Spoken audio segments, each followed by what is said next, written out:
This is Neil Ratner Rock Doc here on WDST Radio Woodstock with another episode of This Week in Rock with support from Transcendental and my friend, the amazing dentist and rock star Bruce Milner.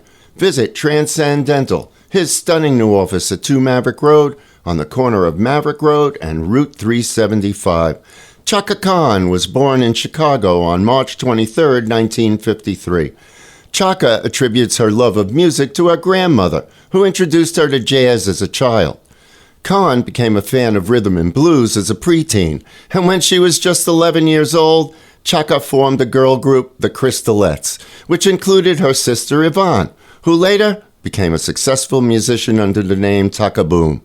In 1969, Chaka dropped out of high school and began performing in small groups around Chicago. During that time, she became friends with Paulette McWilliams, lead singer for the band Rufus, and when Paulette decided to leave the group, Chaka was the perfect replacement.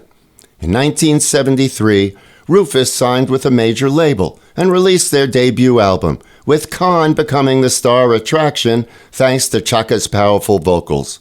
The group produced multiple hit singles, including Tell Me Something Good, You Got the Love, and Sweet Thing, and were one of the most popular and influential funk bands of the 1970s. Chaka's solo career got off to a great start with the crossover hit I'm Every Woman, written for her by Ashford and Simpson, and her version of I Feel For You, written by Prince, with an introductory rap by Grandmaster Melly Mel, was a million seller. However, as she relates, it was when she met her musical idols from the past that Khan knew she had made it.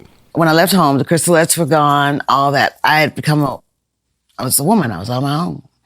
So, and my dad was very progressive, a progressive thinker. You know, he was a photographer, he had his own dark room. He liked jazz and stuff like that? Yeah, he's a jazz fanatic. Yeah. I mean, I was most of the, like working with Miles and working with Dizzy. These are people I grew up listening to. And when I met Sarah, these are people my mother listened to. I was like, God, I've really accomplished something. That's when I thought I'd made an accomplishment in life, when I was actually working with and got to know as friends a lot of people that I grew up listening to. Yeah.